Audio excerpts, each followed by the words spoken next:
Hello, people. How's it going? Hello, hello, once again. Gibbon Himes. I am the Himes that sometimes be skibbing. It seems like it's been a week. Really? Is it? No, Maybe not. maybe not. I know Maybe there, at so. least in my mind, there's a day or two missing somewhere. Well, we don't want to talk about those days. That happens all too often. How are you people doing today? Welcome to AB Start Select number 5. It's actually the second one of us moving to Wednesdays. Yep. Yeah, that's right. Yeah, see, time travel. It happens. I mean, I guess playing all this Chrono Trigger and Chrono Cross. Things like Especially that are after, bound to happen. especially after that long and grueling session on Saturday. Yeah. God. All right. Let's get the screen up here. It's rolling.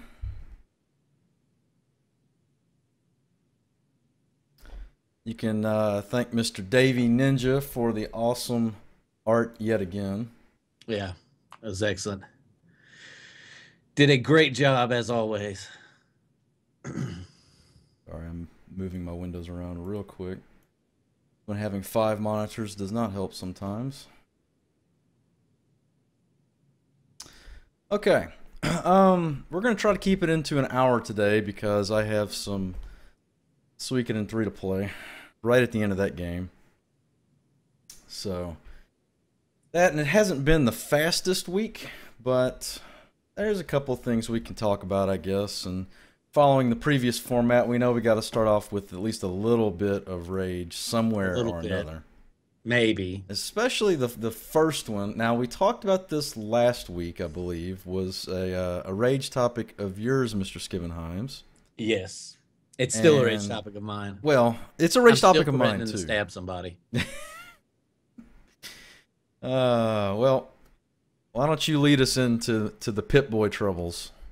I mean, as we mentioned last week, it doesn't look like you're going to be able to get one if you haven't gotten a pre-order in already without going the eBay route. And Bethesda has actually spoken on the issue and the problem as to why they cannot meet the demand for more units. And from what they've said is basically the company that is manufacturing the units, there was absolutely no more they could produce and have ready in time to ship and release. They just said they couldn't do it. Um, Even apparently when large dollar figures were flashed in their faces because it just was not possible. The other thing that's interesting, and I guess it goes to show you how good of a collector's edition item the Pip Boy edition is really looking like it's going to be to everybody, is that it sold out the way it did. And apparently they had more units of this collector's edition ready than the collector's edition for New Vegas or for Fallout 3 either. So they're making a lot of money. Somebody's getting really getting a really big bonus check for that Pit Boy edition idea. Yeah, well, I have 2 points of being upset over this. I mean, the first one is definitely I wanted one. I'm a huge Fallout fan. In fact, I've played Fallout longer than you have, so Yeah, you've played I've the got original. fond memories of the first two. Um, so yeah, I'm upset that I'm not going to get one of these because it looks really awesome. And I'm not typically, as I said last week, a collector's edition adopter. I don't usually spend money for collector's edition items. That being said, this one actually had incentive for me to buy it, and that was the point. It was great advertising. Not that, and I think an important aspect is the game didn't need advertising. They could have come out at E3 and said, "Hey, by the way, there's a game called Fallout 4. It's coming out November 10th or whenever it is. See ya." And had no other advertising. The game still would have sold amazingly. Yeah, it's one of those titles that's kind of like Half Life. They could announce a new Half Life Exactly. coming out like that, and that's all they have to do. Well, my second point of rage is, yeah, they've interviewed these Actually, they haven't interviewed. They've interviewed someone at Bethesda. They have not interviewed a factory chief at whatever factory was producing these Pip-Boys. But the thing that I guess really bugs me about this is Bethesda had to have known that these things were going to sell like crazy.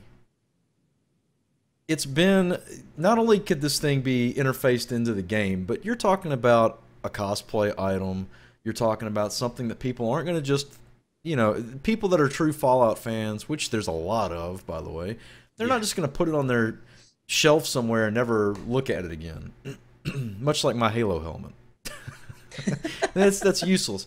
This is or something my Max that Payne figurine or my Duke Nukem figurine. figurine's perfect. Yeah, this is Everything else something that any conference you go to, any con you go to, you could easily include it into whatever ensemble you're wearing. You don't have to have the screen light up for it to be a Pip-Boy. I find it very strange that they couldn't secure more manufacturing for this item. It makes me think that there's something else going on along the lines of, they're saying they're not trying to make it a true collector's item as far as limited distribution, and I'm not accusing them of that. But it makes me think that they had some kind of bidding war on the manufacturing facilities, and this was the low bid, and they just locked in a contract that they're the only ones that are going to get to produce the item. It probably so. Because it makes no... Of course they're not going to share profits. This is all about money. The whole thing is about money. But why not run another run of... I mean, you're going to tell me that Bethesda, that this factory, whatever factory it is, I have yet to see a name for it. They probably don't want to be bombed, so they're not going to tell you the name. The factory can't produce anymore. Why? It's plastic and a couple of electronic components. Well, the reasoning that I read was it wasn't that they can't produce anymore. They can't produce anymore and have them ready before launch. So that leads me to believe there's somebody in the line that's made the decision that for whatever reason, we are not going to produce any copies for post-launch sale. Yeah, it just seems strange to me, though. I mean, it's the only item in the entire collector's edition box that's limiting anything. I mean, everything else is either media or paper. I mean, that's not hard to do. Yeah. So I'm not saying it's not a complex thing, but they had to have. The remark that it's sold better than any of the other ones, of course it has. It's not just a book with some music in it. We're not talking about an art book here. We're talking about not only a piece that is the game itself. The Pip-Boy is Fallout. It is the mascot of Fallout and has been from day one. But we're also talking about a fully functional unit. This, again, is not the Halo helmet. This isn't something you put on a shelf and it sits there and collects dust. Right. This actually works. It's an piece of electronics. Of course it's going to sell out. Whatever number they came up with, they should have doubled it. It would have sold. Even if it hadn't sold day one, it would have sold, after the game came out. Price may have dropped a little bit. I still think they'd have been making plenty of money off of it. Let's face it, mass manufacturing brings the price down of this stuff a lot. Oh, yeah. I would love to know how much money per collector's edition they're making. Because, I don't know. It seems strange to me that they didn't know this was coming. Yeah. And you know, it honestly seems strange to me outside of that. It's sold out the way it has. The demand is as huge as it is. It seems strange to me that they're going to make the decision, apparently, to not even attempt to make any units to sell that'll ship, individually. Ship later. Yeah. Not even in the collector's edition. I mean, or anything, yeah, individually. Here's the thing about collector's edition these days. Collector's edition video games are not like collector's edition artwork or anything like that. They're limited runs, and that's the only thing that makes them more valuable than the regular game. I mean, it's not like they're sealed and certified. Now, the old ones were, but I'm trying to remember the last collector's edition I bought of anything. Probably Zillia 2. I have the collector's edition of Zillia 2. There is no number of authenticity or certificate in there now. The old ones used to have that. Yeah. My Diablo, they've completely forgone. Yeah, Diablo 2, Warcraft, 3, Baldur's Gate, they all have certificates of authenticity with the number of the print on it. Doesn't mean shit. It's a video game. No one cares. But for this, why not? You got something that can actually interface into the game. Now, I don't know how much use it's going to be. I think you can flip through your inventory and do minor things like that. Yeah. I could still see them selling this as a single out-of-box item, though. I'd buy one. Yeah, I'd buy one too. I mean, especially with streaming the way it is. I'm sure a lot of streamers want the course. A lot of the big streamers are going to have theirs guaranteed, but yeah, bastards. I'm mad at anybody that's got one. Well, I guess I shouldn't tell you that I might have one. I'm gonna flip out. GameStop contacts, man. I'm gonna Let me put it this way. Something to your face. I will have one if someone cancels theirs. Which could happen. I don't think it will, but it could. You know, I got to the point too, looking around trying to get one. I'm gonna buy the game to play the game on PC. Yeah. For the sake of getting the Pip-Boy edition, I'd buy one from one of the other systems. You'd rebuy it again. I would rebuy it. You would buy the game. You would spend $65 on the game for PC, and then you turn around and what is it? 120? Is that what they're charging for it? 140? I think something like that. I'm not that much of a lunatic. Yes, that's how much I wanted this damn thing when I saw it, and it was sold out by the time I knew it was something they were selling. It broke my heart. Well, that's the thing. I just don't know if I could do it anymore. When they announced it, I started looking, and I just could not lock one in. Yeah. I got one. I signed up for alerts from Amazon and GameStop and a few other sites if it came back into stock. I got one alert from Amazon at like 3 a.m. And by the time, I mean, I didn't see it when it came in. By the time I saw that I'd gotten the alert in my email and checked, they were gone. Yeah. It's disappointing, to say the least. And my tongue is blue because I'm drinking blue slush because it's hot outside and I'm trying to I was about to ask. I didn't know if you were watching chat. That was... I was going to say something else. We'll keep that off stream. Oh, God. Okay, so, I mean, yeah. TLDR on that one. Darn you, Bethesda.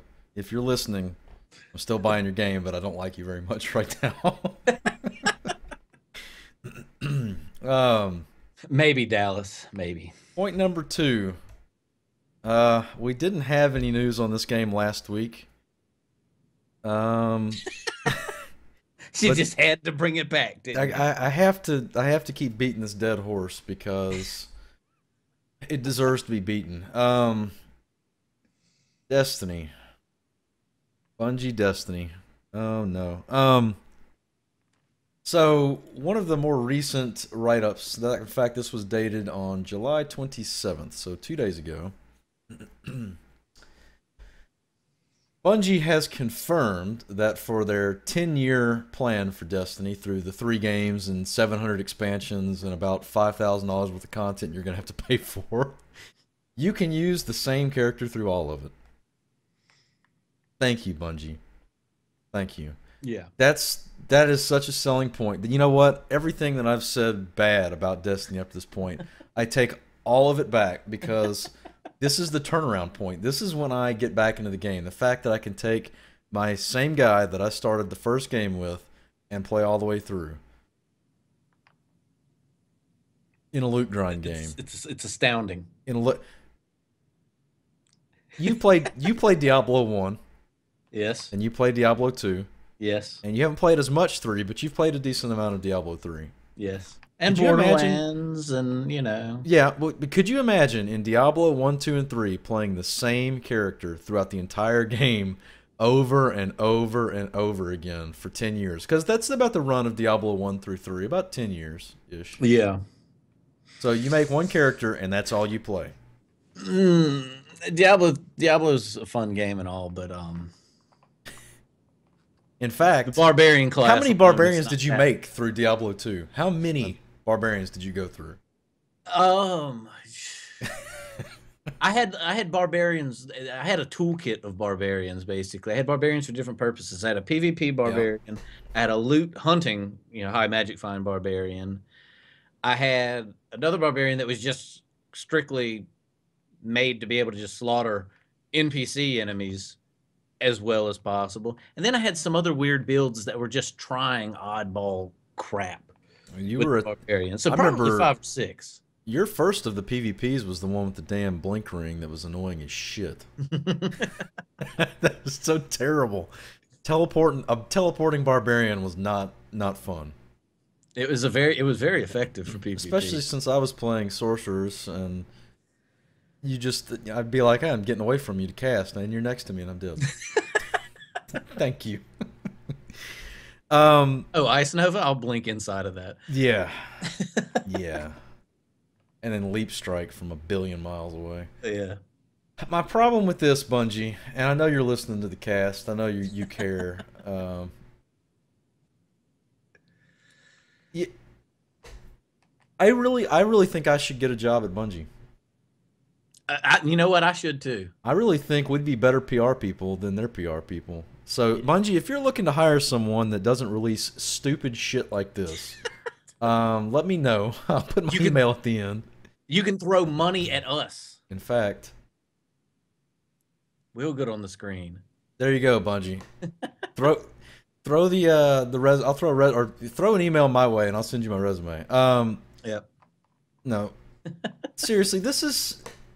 If it were just this and it wasn't all the other stuff going on, then I would say this is still a pretty poor sales pitch for a game that really has no content in it.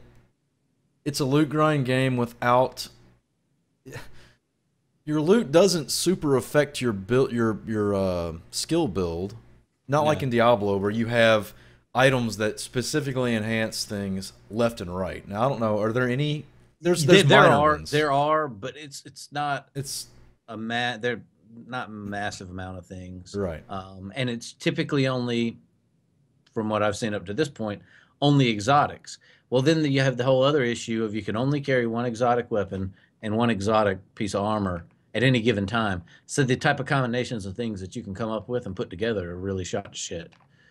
Did they ever fix? Maybe I don't know if Phil's still in here. I know he plays a lot. Did they ever fix the heavy ammo bug? I know it was in there up to about a month ago, where if you Mm, died, you would lose heavy ammo for no reason whatsoever. Last I remember when I played, which was probably about a month ago, no, yeah. Apparently, the bugs will last all 10 years too. That's the you keep your character and you keep all the bugs associated with the game. Now, I love this Destiny engineering lead, Luke Timmons. You have a lot of Lukes over there.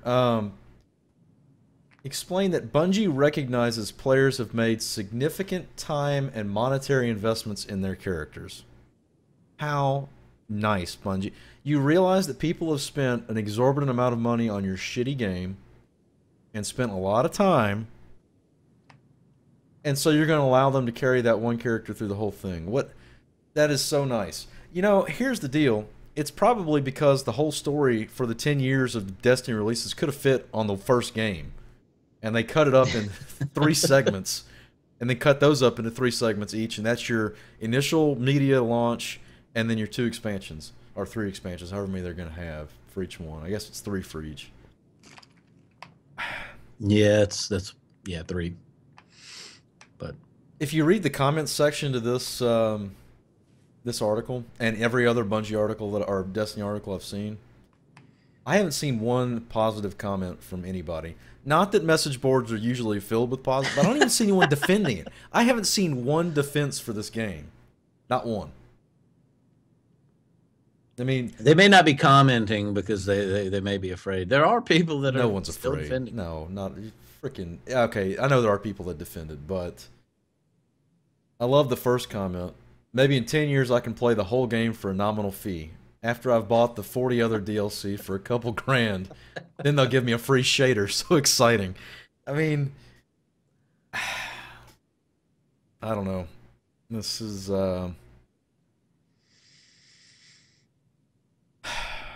I hate to Great say it. stuff. I hate to say it, but Bungie screwed up whenever they got away from Microsoft.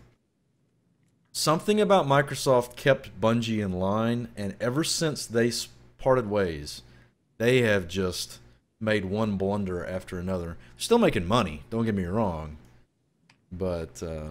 they definitely need some new PR guys, and everyone needs to close their mouth and not comment.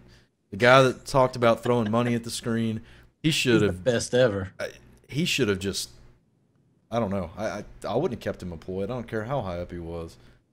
That's not the kind of PR you want, ever. And I only read transcripts of that whole exchange. I wish I would have watched a video of it. It sounded like he kept getting questioned about why the hell they were doing what they were doing with the game and got flustered That and is, broke. that's exactly. I didn't see it, but yeah, that's what That's happened. how it came across. Like he got flustered and broke and said something really inflammatory, Yeah, in my opinion. pretty much because he's not an adult that can do his job Yeah. and take questions seriously. I'm sorry. When you release a game that's not done from day one, that's the kind of questions that are going to get thrown your way. When you initially say we're going to have this grand narrative and it's a story-based FPS and it's going to do all this, and then you have 10 hours of story, and immediately a couple months later release an expansion pack for $20 that's got 2 more hours with the story in it. Deal with it, Yeah. buddy. Deal with it. Bungie, thank you. Back on Rage again. We will move on from that. This is a piece of news that I am excited about, despite the fact. By the way, this is not part of the topics that I sent, but the Wii U crossed 10 million units this month, Ah, which I wonder how many people went out and bought a Wii U after Mr. Iwata passed away. I'd be interested in knowing that figure. that would be very, very interesting to see how big of a spike there was. You know, there was. Probably. And the thing about the Wii U is it's been considered a failed system. 10 million units? No, it's nowhere near PS4 or Xbox is going to be. I don't know where they're at currently. They've probably both passed that up. The Wii U's been out a year and a half longer. Yeah. But still, if you go to most people and you ask them about the console that they want to have fun on, it's going to be the Wii U because the games are just more fun. Now, they're not graphically on par, and they have plenty of other issues, especially if you're a streamer, or a Let's Player. Yeah.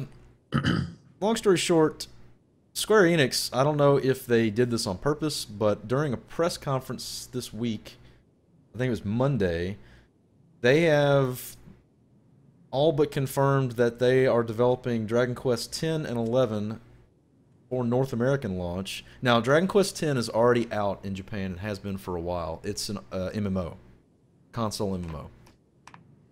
There weren't plans initially to bring it to North America, but apparently with the launch of the NX, or whatever it's going to change to after it gets out of its codename base, Dragon Quest X and 11 are going to be Wii U and Nintendo NX games. And PS4, by the way. Yeah, and I was going to ask if when you looked into this, if you had seen information one way or the other. I saw definite confirmations for 11 for the PS4, but I didn't necessarily see them for 10. 10 is Wii only. 10 is Nintendo Yeah, only. that's kind of what I was going to. Now, here's the deal. You want to find interesting? I looked through Wii U Square releases, North America. There's only one. When what is it? Deus Ex. Okay, well, One. Yeah. Talking about a company that started off making RPGs solely for Nintendo. There is one Wii U North American release made by Square, and that's not even made by them. That's outsourced. That's not Square Home. That's someone else. It's been a long time since I played that game. This could be really cool. If Square gets back into making for Nintendo again, which I would love to see, we start going back into possibly a new Super Mario RPG and a couple of those other old school Square franchises. They're already trying to resurrect Final Fantasy VII with the reboot / remake / reimagining. What else could come out? I would love to see a new 6. 6 could use some polishing. yeah, and not like do a weird like chibi reskin like they did for No. mobile. Yeah, no, no, no, no. That would be bad. But and maybe Yeah. some new IPs. I don't know. That's really cool to me. I'd love to see Square developing for Nintendo a lot again instead of just porting stuff over, which is what the Deus Ex one was. It's a port. Yeah.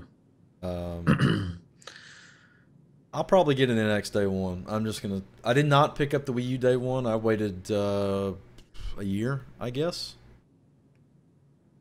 And that being said, I think I have 4 games for it. 3, 4.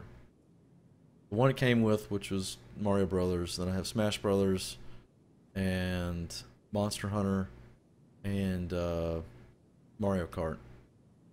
So I bought a lot for that system. Now Xenoblade X comes out at the end of the year. Yeah. The Shin Megami Fire Emblem crossover, and a couple others, and I have some Virtual Console purchases. So it's not that I haven't used the system, but if I'm just saying this now, if Nintendo can get third-party developers back in on their systems, they could take off. Yeah. I mean, You don't have to have the best graphics out there. No, and that's been proven time and time again. And I mean, even look at a lot of these indie games that come out that end up being so damn good, and they actually on purpose go back and use 8-bit and 16-bit stuff that style, because they want to stylize it that way. They don't have to go that route, and it's about the gameplay. Yeah. One that springs out in my mind personally are the 2 Hotline Miami games. Yeah, I'm not sure if they're selling because people like murdering everyone or... No, I know. They're fun. I find them terribly racy. fun. And I feel like whenever you get through one of those levels that's been giving you fits, it's just like, yes, screw you. I'm the best. And there are some towards the end of them that are rough. Yeah. Rough. I don't think I've beat the second one yet, actually, now that I think about it. The second one is interesting in so many different ways that you can beat it with all the different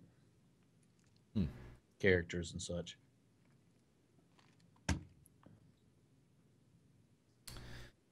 All right. I am not and we've talked about mobile games. I'm not a mobile game fan. I really don't care about the Ouya. But I do care about Razer. I have several Razer products, and I've never had anything bad to say about Razer.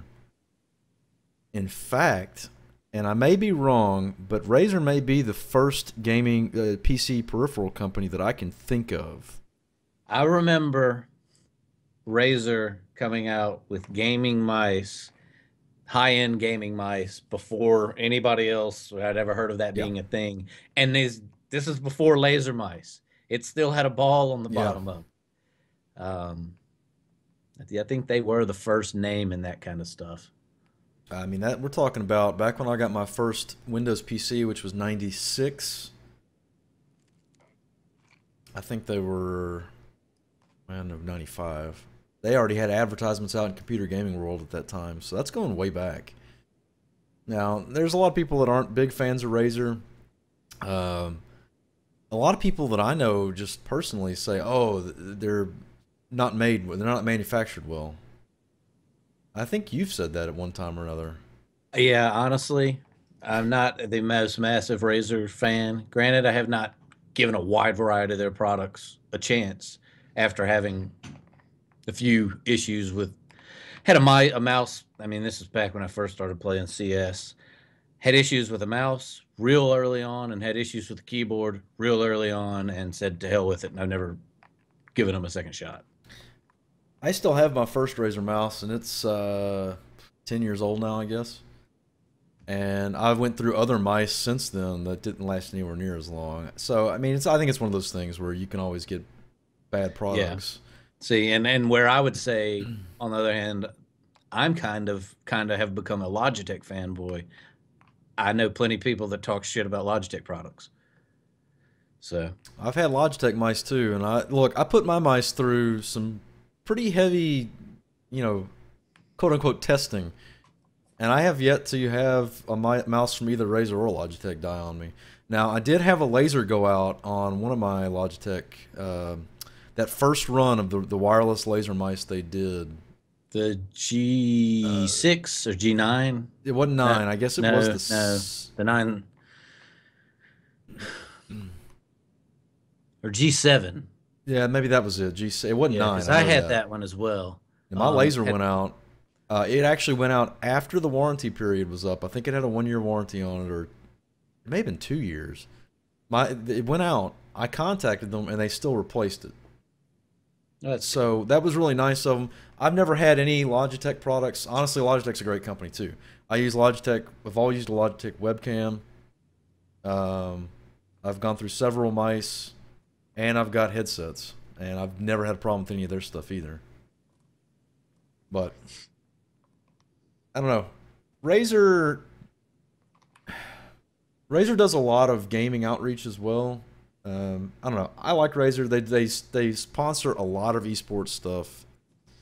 But anyway, as far as the Ouya goes, it was acquired for roughly in the $10 million range, even though they haven't confirmed the exact figure. And this is only for software assets. It's not for the hardware platform itself, which is very strange. I'm assuming they're just trying to go the cheap way out. What's interesting about this is that the Ouya was a kick-funded system, and they did not do well, I don't think, in its initial run after clearing Kickstarter. No, it did not. Not at all. So they made an initiative where they did some outreach to developers and basically matched half of their development costs, up to about $1 million, looks like. Well, those contracts were just nulled when Razer bought them out. But Razer has gone ahead and said that it's going to pay the outstanding debt. It's about $620,000 to some of these third-party developers, which I think is very nice of them because they don't have to. That contract was signed by whoever the head of Ouya is, and technically Razer doesn't have to do this. Yeah. But good guy Razer. I mean, you got the money. That's not the problem. I got the money. The only thing I question is there's really a good investment for them, you know. Well, mobile gaming. Let's look at Square Enix. Their entire E3 development was on mobile freaking gaming. So, Dallas. I still don't get it. But the Ouya is an Android gaming console. I don't know any other way to put it. It plays games off the Android market on your TV. So, and it's pretty cheap. I think it's like $80 or something like that. It's like a PS TV, if I remember correctly. Yeah. Didn't they have a handheld variation to it too? Or am I thinking the NVIDIA Shield? Yeah, you're thinking Shield. Yeah, the Ouya it's just a little box, a little square, plastic-looking piece of shit. Yeah. I remember reading about it when it was coming out and didn't care. Yeah, to be blunt. It's a mobile game. Okay, the only point of mobile game is that you can play it when you're on the go and you don't have your TV in front of you.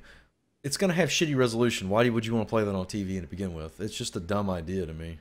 Yeah. Whatever. Some people bought it. Some people are developing for it, so good for them. Well, and it got kickstarted, so I mean. Well, and here's people that were interested in it. Here's why Razer wants it. They're launching something called the Cortex for Android TV. They're going to incorporate this into it and pull the entire Ouya store into it. So again, another company going big on the mobile market. It's going to be. I've actually seen some articles in the last few days, and I haven't read enough to make this a topic yet, but might in the future. Some people are predicting another video game crash like the 80s because of mobile gaming. Because of all the money being poured into mobile gaming development, and if people stop supporting it, you're going to have millions and millions of dollars completely wasted, and another landfill is going to be opened up, and all this garbage is going to be shoveled into. Well, except it's all digital now. It's all, yeah, that's what I was about to say. It's like, yeah, it's all digital. So we can't come back 30 years later and hunt for ET. I mean, we could. Well, I'm sure there's another landfill somewhere with an ET cartridge in it. The one you threw away. No, I didn't throw them away, man. That's what's even more depressing. Oh, the one that Let my got parents flooded sell out, that or shit in a yard sale. well, okay, the one you lost. Let's put it that way. Yeah. Think of how cool you could have been. You could have been streaming ET. Could have been streaming ET. Could have been streaming Missile Command. I like them some Missile Command. I've got mine Frogger. television. We can play The classic Pitfall. the old Pitfall. Oh God, that's My favorite was jumping over the alligators. You could land on the back of their head and they couldn't bite you. what was his name? The Pitfall guy's name? Yeah, Shit, I don't remember. Harry. Did they present as it was Harry. Harry. Yep. Such a great name for a great hero. Oh well. Another high spot in my day. The Doom. It's a reboot. It's not even a reimagining. It's a full reboot. They've now. I think they had said that originally, but I didn't really trust them because id has not done much lately. Yeah, well, I was thinking, isn't it? I thought this was that Bethesda was involved in this. Well, I mean, id's involved at some level, is what I mean. I'm not saying that id's doing the development, but id's doing all the press release. I can tell you that. A couple of notes that give me hope. I'm really worried about this because Doom, as I've said before, is my franchise. What I started playing PC. That is something I am just big on. And I think they had at QuakeCon, they were talking about it. Now, let's talk about 60 frames, or 1080 at 60 frames for a second, Skip and Himes. How important is that to you in a shooter? Very, to me, very important. Other people may not agree with me, but I feel like it makes a big difference. I mean, to bring up two sour titles, but Call of Duty Advanced Warfare runs at 60 FPS. Look left to right and try to pick up images on the screen and see clearly what the hell is passing as you pan as fast as you can, and then do it in Destiny, where Destiny runs at 30. To me, it makes a big difference. Oh, I mean, I agree. I didn't ask you because I disagreed, because I completely agree. Yeah, there's some people though that don't think they think 30's fine and 720's fine and all that stuff's fine. I'm spoiled. Well, that does have something to do with it, but I find it funny that that's now a PR sales point. Oh, we're going to run it at 60 frames per second. Well, you should. Why are you not? Why, all the consoles are spec'd out for 60 frames at this point. So well, with a lot of the One releases, granted, I haven't looked at them here recently, but that's been a big issue of people that argue in the console wars, is that a lot of the One releases aren't getting 60 frames; they're getting 30. When I say consoles, I'm going to be a total fanboy here, and this is a complete flip-flop from last generation. But when I say consoles, I mean PS4, the real console. It pains me to say that because I've always been an Xbox supporter, but no, you're right. They've had nothing but problems with a lot of stuff. Now PS4's had a couple of issues, but nowhere near as much. In a third-person game, you can get away with 30 frames. First-person, I don't know how you can do that anymore. No, at least for a Twitch shooter, and that's what they're saying. This is going to be back to Twitch shooter mechanics. Yeah. And then to take it a step further, granted, I mean, this is not going to be a possibility for the PS4, but to me, if assuming you have a display that refreshes fast enough for you to be able to see and get the benefit from it, I'd like to see more than 60. But that's really only a reality on PC. Well, yeah, well, and higher resolutions than 1080 as well. Right. But you know, I would say you get more, the higher up you get, the more diminishing returns you get. I think 60 is a fair medium point. They should at least aim for 60. If you can squeeze more out than that, fine. But optimize for 60. Anyway, that's one of their sales things. We're definitely going to get 60 frames per second. Okay, well, you don't really have an excuse not to, so I don't. You should. That should just be a quick, yes, it should be a confirmation of, not a look how great we are, we're going to do this. Two totally different things. Yeah, something that, however, that does kind of make put some question marks in the back of my mind about them stating that as a selling point is that as a selling point is pretty much only a selling point in the console world. So it makes me wonder, or makes me really hope that because I'm going to get the game for PC. Yep. I would prefer to get it for PC. I really hope we don't end up getting a bad port for the PC side. Well, they haven't spoken specifically on that yet, but just from the tone of what. Now, I'm going to read another quote here. This is about, and this actually makes a lot of sense to me. So, kudos to them for saying this. With all of the focus going into esports right now, and all the development for pros, and all the development for the money that comes from esports, I don't remember this guy's name. It's one of the.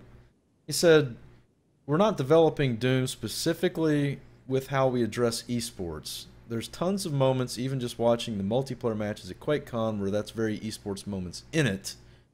Really just illustrates how esports can be born out of that. We're looking on how to entertain millions of people on their couches every day." That couches makes me worry a little bit. Yeah, that it made me worry some as well, because when I read that, you know what I thought of? I thought of Doom 3. Well, and that's that's funny to bring up because Doom 3 last, I think last, was it last show or the one before that where we were asked? It was last show because it was Last show Charcoal that asked talking that about what question. genre or title we think is falling. I blame Doom 3 for the death of Twitch shooters. Story in an FPS is just so unnecessary for a hardcore shooter. Now, story, if you want to make a blend, a hybrid with an RPG element to it, like BioShock or something like that, Yeah. great. But damn, we haven't had just a straight up shooter in forever. That's all I want. And Call of Duty's not it. Call of Duty is too it's realistic. I don't want realistic. I want to carry around a Gatling gun and tear people in half with it. And I mean, there's been a few, but they just really have left so much to be desired. Hard Reset, Prey 2, Shadow Warrior, but they all have just felt empty to me for some reason. And I'm a huge shooter fan. I've tried them all, not finished them all. Well, I find it interesting that we have a new Unreal Tournament coming out, which vies with Doom for me as far as shooters go, as one of the greats. Yeah. Now here's the thing though, when you go back and look at Doom, and like I said, I started out my PC gaming on Doom. It came out before all the other ones, so it was a lot more simplistic. You didn't have up and down aiming. You didn't have realistic movement. Everything was it felt skatey, is how. Yeah, it was. It was because they had to focus on what the net code could allow at the time. You're talking about 14.4 modems. Didn't really allow for a lot. Dialing into somebody else's connection at a 9800 baud rate. Yeah. I mean, Mom, don't answer the phone. I had 2 phone lines. I was lucky enough for that. My parents got so tired of me taking up the phone line, they just got a second phone line. That happened, but it wasn't until much later. The internet. Did you watch the video that was attached to that article that I had sent you? Or I don't know if I sent the article. I didn't get the link. They had a video of, and of course it's all CG rendering. It's not in-game footage, but I saw some classic Doom monsters, and that's enough to sell the game for me. it may end up bad, and I'm gonna be very upset if it does. But Doom, man, Archvile. Yeah. They showcased an Archvile in it, and oh my god, I want to go back. In fact, I'm really fighting the urge not to go back on the weekends and stream Doom 2. Stream some Doom 2. Stream some Doom 2, because fuck, I love that game so much. So we'll see. I just hope it's more killing and less story. Yeah. I don't want the ambiance and the scare tactics and the imps that look super hyper realistic. I want straight shooter again. Just that's it. Yeah. Probably won't sell for shit, but you know. Our last topic of the day before we get to viewer questions, and this isn't really a topic, I'm just bringing it up for those that are unaware of it. Summer Games Done Quick is going on right now. It started Sunday. I've always been a big supporter of the Games Done Quick family. I donate pretty much every year. You can find them at Twitch TV/Games Done Quick. It's a speed running group. They're doing some great stuff.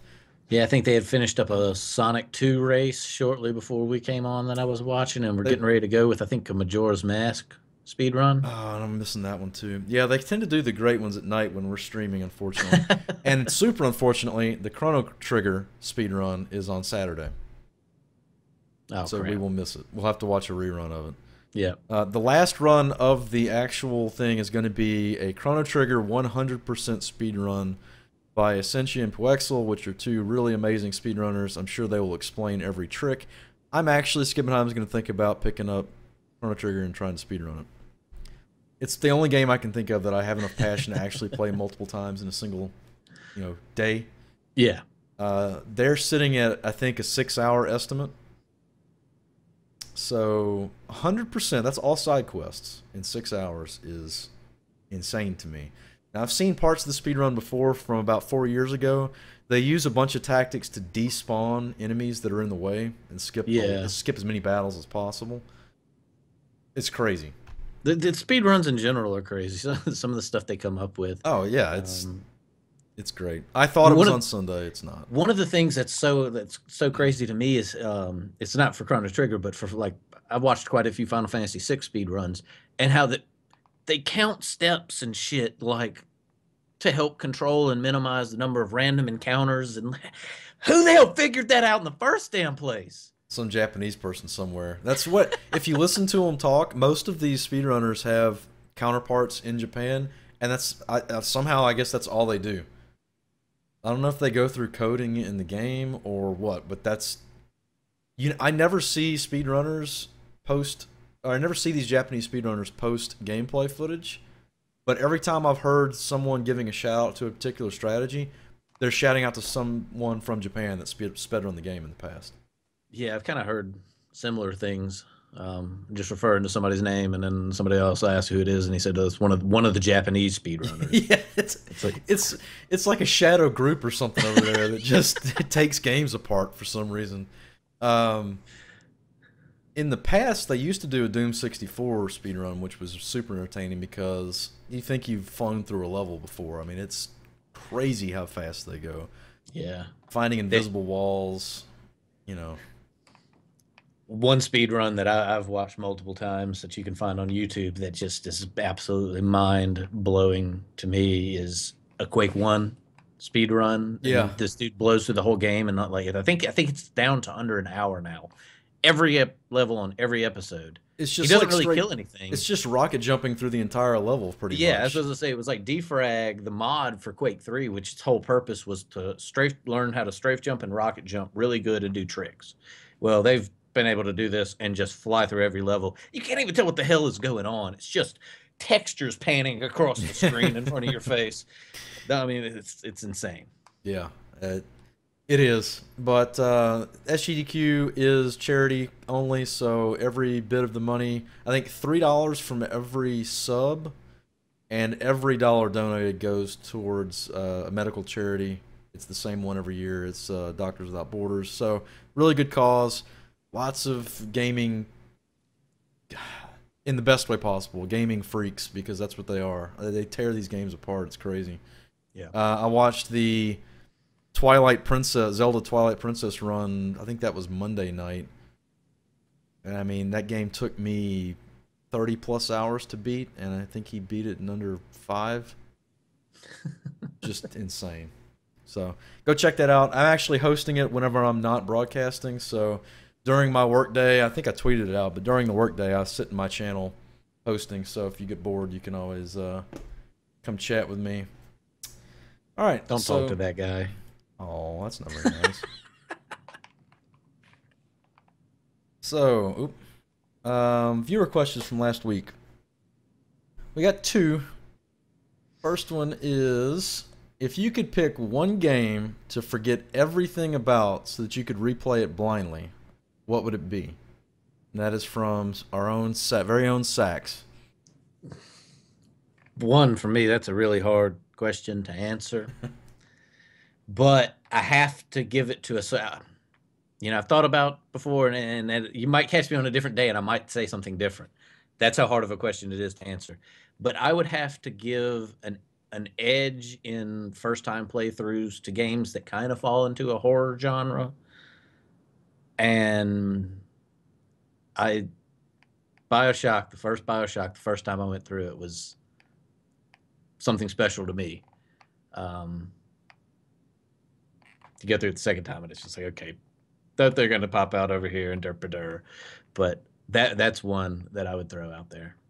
Well, that's a very story focused. You're not supposed to know what's going on in that one, definitely. Right. And then just the horror element, I mean, so between jump scares and then building up suspense and all that, once you know what's going to happen there, that's why I kind of said I almost feel like I need to give the edge to some kind of game with a horror element. So it's funny because we both tackled this question in different ways because I thought about it from a different angle. You're talking about re-experiencing the game and being able to pull every bit of the enjoyment out of it that you did the first time again. Yeah. I went off on a different tangent or a different direction with this actually. If I could replay one game again without remembering anything, I would say I'd have to pick Mass Effect 1. For different reasons than you just chose. It's still a solid choice, even for the reasons that I picked. If you wanted to go that direction, but I'm actually not. Solid choice either way. The reason why I would love to play Mass Effect 1 again is I loved that game when it came out. I remember playing the last 6 or 7 hours of it straight until 4 o'clock in the morning on a work day because I couldn't stop. Because the last about 2.5, 3 hours is extremely intense. However, and it is a great game, I'm not knocking the game, I feel like I got swept up in it at the time. I don't think it's as good as I remember it being. So my reason for replaying it would be to solidly re-ascertain how much I actually liked the game and how much is just me looking back saying, wow, I really liked that game. Because the game was very boring at many parts in the game. Driving over like frozen deserts in the Mako, just featureless planets. The shitty driving controls on the planets that you pretty much had to go through to get certain things. A lot of the shooter elements in it were not done well at the or they were done as well as they could at the time because it kind of established itself as its own genre. But it's I don't feel like it's as good a game as I thought it was at the time. The story's still great. But I really feel like at the time I'd have given it a 9.5, and for a while there I actually put it on tied with Chrono Trigger as my favorite RPG. That's how highly I thought of Mass Effect 1. I did not know you thought that highly. Yes, I did. The last 3 hours of the game make it that good. But looking back on it now, I go, well, no, wait a minute. I just played through Chrono Trigger here recently with you. The game holds up extremely well in almost every area. I would still give Chrono Trigger a 9.9 out of 10 because I don't think anything can be perfect, but I probably would have given Mass Effect like a 9.7 at the time. I really don't think it would score over an 8, if that high, now, if I replayed it again. Ooh. Yeah, I really feel that way. I really do. And your reasoning for wanting to replay it and asking these questions is very interesting. And kind of thinking about it myself, I'd never put Mass Effect as high on my list as Chrono Trigger. It's definitely a top 5, but I wouldn't even give it a number 2. But out of the 3 Mass Effects, in my mind, having run through, I played Mass Effect 1 to completion twice, Mass Effect 2 to completion twice, Mass Effect 3 to completion once. And after taking a some time away and whatever, and then thinking back on it, something that always pops in my mind is that I think I like one the most. Not to say it had great shooting mechanics and graphics and some other things that they did, making giving a more cinematic, more rich storytelling feel that they did in the later ones. But for some just various reasons, I think it's the one I enjoyed the most. I think, what you brought up, I may replay it and change my mind. Well, I mean, it's impossible to. You'd have to have your memory erased about it or of it. That's the thing. Yeah. Because it is the first part in the narrative and it sets the other two games up. So it's a rough question to answer. I think I'm a fan of 2 the most. I think that's where generally people fall, is 2. So many people were pissed off with the ending to 3. I actually thought the ending to 3 was perfectly fine, and I told you that at the time. I had no problem with the ending. I didn't really have. I think people over. Now the one thing that I didn't like about 3, as far as the ending goes, is all the choices you make up to the end don't matter, because you just make a final choice at the end. But I really think people get way too caught up in this. Oh, it's a game of choice. Oh, it's choices. Look, choice is great and everything, but it doesn't work in every game. You don't need it in every game. The dynamic conversations. I remember watching Mass Effect 1 trailers before the game came out, and they scrapped a lot of the ideas of conversations that since have been brought back. You were supposed to, in the first one, be able to interrupt a conversation someone was having with you with a response, and it would alter opinions, and it would alter stuff. That ended. I think that actually came into 3. I can't remember. It's been a while since I played it. I know it's coming to other games, but I think 3 had some kind of interruption thing you could do. Yeah. I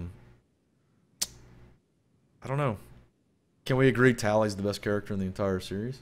Definitely. I mean, I say that. Definitely. I love Tally. And that was probably the Mass Effect series. Tally was waifu every time for me. Oh no, Liara. Tally wasn't in the 3rd one long enough. That was my big problem with 3. She came in a little late. Okay, before we get in trouble there.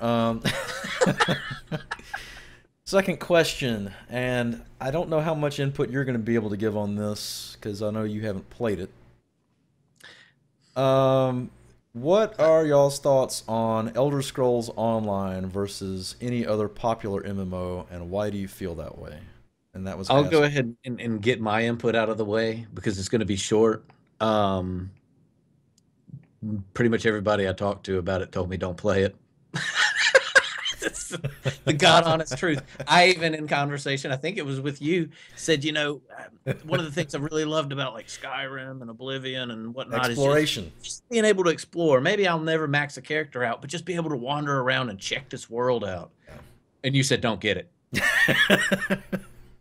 So I never got it. So yeah, this was asked by Dallas, by the way. So thank you for the question, Sax, and thank you for the question, Dallas.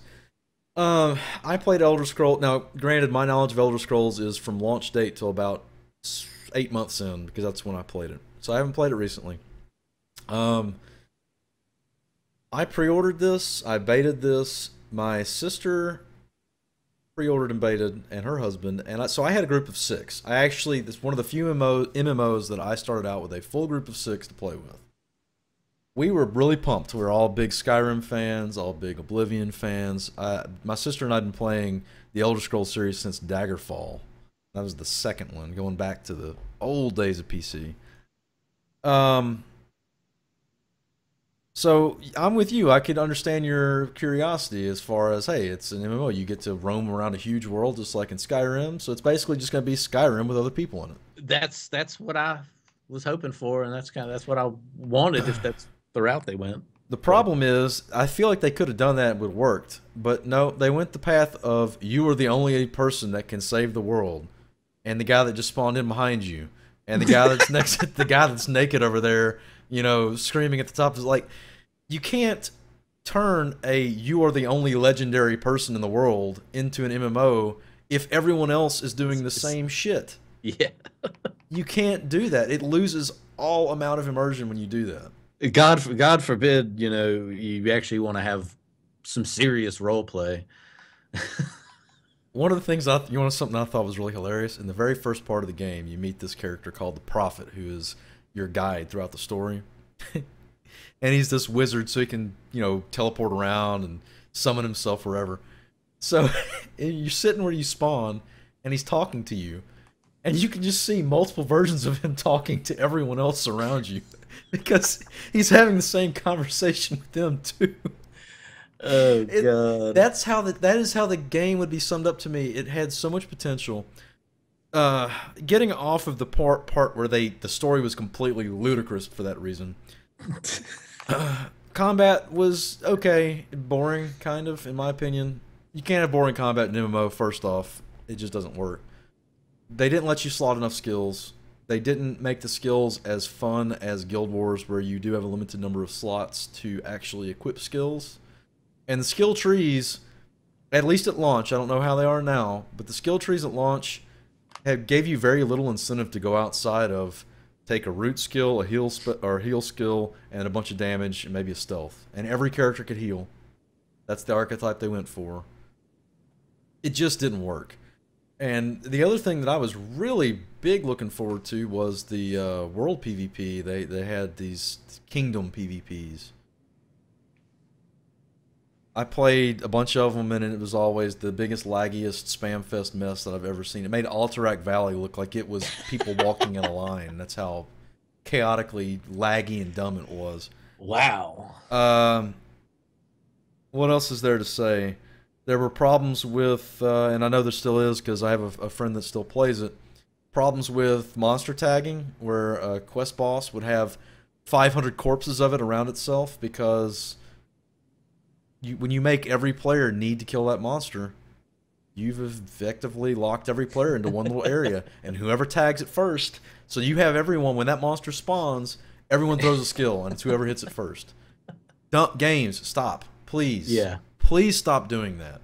Yeah. They even had that in WoW. It wasn't a horrible thing from all my WoW experiences, but I played WoW at launch, and pretty much played in almost any MMO at launch that has even just fetch quests. Go kill 9 boars. I think the boars are extinct, guy. Everybody. At launch and every time an expansion came out, until they put phasing in, because Burning Crusade, Hellfire Peninsula, when you first spawned, with the first week, you couldn't do any quests unless you were part of a big-ass guild and you could lock stuff down because, like you said, there's only 30 boars in one area, and if you have 500 people hunting those 30 boars, they're going to be dead. Yep. I mean, I don't know the solution to that. The phasing fixes it for that thing, but the problem with phasing is it's extremely boring because then you lose the MMO aspect of seeing 100 other people running around. Yeah, and that's what I was going to say. I was going to ask first, by phasing, are you referring to like the same thing that like Terra does, where you got instanced versions of the same world map? Now, that, and I just saw that come up in chat too. The channel idea, that works for me. I'm okay with that. Phasing in WoW, everyone's on the same channel. Everyone's on the same server. But as you progress in quests, it changes the land around you, and you're actually physically in a different zone, even though you're still in the same zone as everyone else. Because you have... It's this technology they work into their servers where you basically get an instanced zone of where you're at in the quest line with other people that are at that part in the quest line. See what I'm saying? I see. So if someone just arrived there and they haven't done the intro quests, they have one version of the zone. And they share that with everyone else that's in that same part of the quest line. Yeah, so you never see anybody else running around working on other stuff and everything. The world seems less alive, I would assume. Right. Well, it seems like you're having a dynamic effect on the world because it changes around you as you do these quests. But the problem with that is if you have a friend that's 3 quests behind you, you're not going to see each other. And you have to be... It just gets confusing. Yeah, I'm not a big fan of it. Yeah. But, yeah, Elder Scrolls Online, no. No. No. It just doesn't work. It was a great idea. It's probably, the thing is, did it go free to play? I can't remember. I don't think they have subscriptions anymore, but they're still selling the game. I was in Walmart the other day and it was still on the Okay, shelf. that's So what I meant. You still got to buy the game, but it's not subscription based. That's what I meant. yeah, I don't think there's subscriptions I anymore. mean, here's the thing. Did I get fun out of it? Yeah. Did I get $50 out of it? Probably yes. So if you're looking for something, and if it's not subscription based anymore, if you're looking for something and you want to play it as a solo game and you want the exploration aspect, the world is very fleshed out, and it does feel like running around Skyrim, but with better combat, because Skyrim's combat was less than stellar. Yeah, and honestly, when I had first heard they were doing an Elder Scrolls Online, the combat was what my biggest fear was. Is Yeah. like, not to knock Skyrim. I've had tons of fun with Skyrim. I've put over 100 hours into it. I don't like that clunky. Granted, and the other thing is I always play a melee character. I never really experimented with magic a whole lot, but the melee was so clunky, block and swing, and it was just mm-mm, not a fan of that Oh, I mean, I style completely agree. of melee. Even though I'm about to embark on something very similar with Fallout. I think Fallout 3 did combat better than Skyrim, to be honest with you. Even melee combat. It just I find it to be fairly similar. it's similar, but man, At least you have VATS. you have VATS, and the other, you know what the other thing is though, it wasn't designed as a melee game, whereas Skyrim was designed as a melee As a game. melee That's the game. problem. I mean, getting outside of the fact you could make your character broken as hell in Skyrim, which you couldn't do in Oblivion because of level blocks on stuff. Now people hated that because, oh, I leveled up this skill 5 times, now I'm leveled, and it just, people are always going to complain about the games, but the combat in Skyrim was really bad, really really bad, in my opinion. Yeah, So, I would but agree. yeah, I mean, the thing about it is, if you like Elder Scrolls games and it's not subscription based anymore, and you want to go, it's probably not even $50 anymore. It's probably more like 30. I don't know what the current price of it is. You'll probably get at least 20 or 30 hours of enjoyment out of it, I would say, before you get bored with it. And I mean, it depends on how much that's worth to you monetarily, but Yeah. I myself prefer Final Fantasy 14. That's what I've been playing. The little amount of time I actually get to play games outside of stream, that's what I'm playing. I've been playing PlanetSide again. Again. Well, you got to get that FPS itch scratched. Yeah, that I don't runs feel strong within me. Yeah, I don't feel that particular one anymore these days, nearly as much. I did enjoy it on PS4 though. I mean, there's a lot of stuff they need to work on for the social side of things, UI in general, just everything they had to simplify because you don't have a keyboard and mouse in front of you. But it still, in my opinion, plays very good. Yeah. All right, guys. If you have questions you want to submit for next week, you can either tweet them to myself or Skibbenheims, or send us a Twitch message with them, or shoot me an email at the email address listed below. As always, we appreciate y'all's help with coming up with topics to talk about. Other than that, what's so you haven't gotten to stream in the last couple days because of work stuff. Work stuff, and because I had to take off today to deal with AC stuff, I've got more work stuff I have to do tomorrow. So I think I'm gonna go ahead and just Ouch. call it for tomorrow as well, and just try and get back into the swing of things Friday. It's just I have way too much to do. It happens. It's this time of year at work. You should still be pretty close to the end of Persona 4, though, right? Yeah, yes. I'm very close to the end of Persona 4, and then after that, and then here I am about to speak as me under my normal schedule, not missing days because I'm having to work late and this, that, and the other.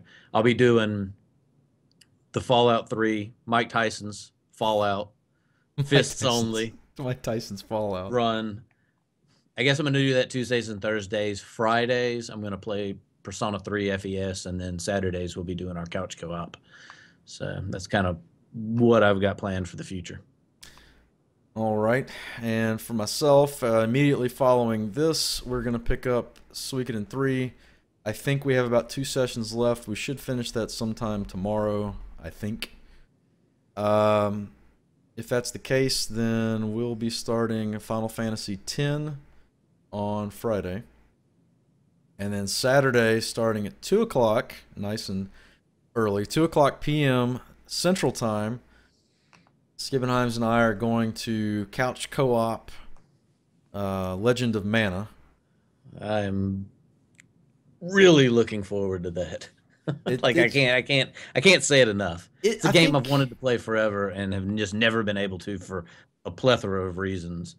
So yeah, well, I think it's going to be a lot of fun. I mean, it's going to couch co-op, so it'll be fun just for that reason. But you've never played this particular one. You've played Secret of Mana, but you never played Legend, right? Yeah, I played a couple of them on that were the SNES releases. This one doesn't play quite like Secret. It's that's still a 2D fighter, but I actually like the fighting style better. It's a little more zoomed out, and it's got better. You got different characters you control, so it's not just the same 4. Like there's many characters in it, quite a few. So that'll start at 2 Central, and that's going to go on for 10 hours, or we're going to try to go on for 10 hours. I don't know how long the whiskey will be flowing at 2 o'clock in the afternoon for me, and I don't know what Skibbenheim is going to drink, but yeah, we'll figure something out. If you can't tune in until 9 or so at night, I can't promise that we're going to be playing very well at that point, but we'll still be plugging away at or speaking very well. Or speaking very well. That's true. So hopefully y'all can come out at some point and enjoy us acting like fools, because I think that's where we're going to be. Yep. All right, so that's going to end this show. Give me a couple minutes to switch over to the PS3 and get Suikoden up and running. Skibbenheims, stay cool, man. I'm trying. You look a little warm over there. Yeah, well, I'm getting prepared for the late summer games, so I can put my headband on and put me in, coach! Put me in! But nobody's listening. They're listening. They just don't have eardrums left. Like me. All right. Well, I'm going to say goodbye to you, sir. And we will pick this back up next Wednesday at the same time. Yeah. Been another good one. Everybody, have a good evening. I agree. Everyone, we'll see y'all.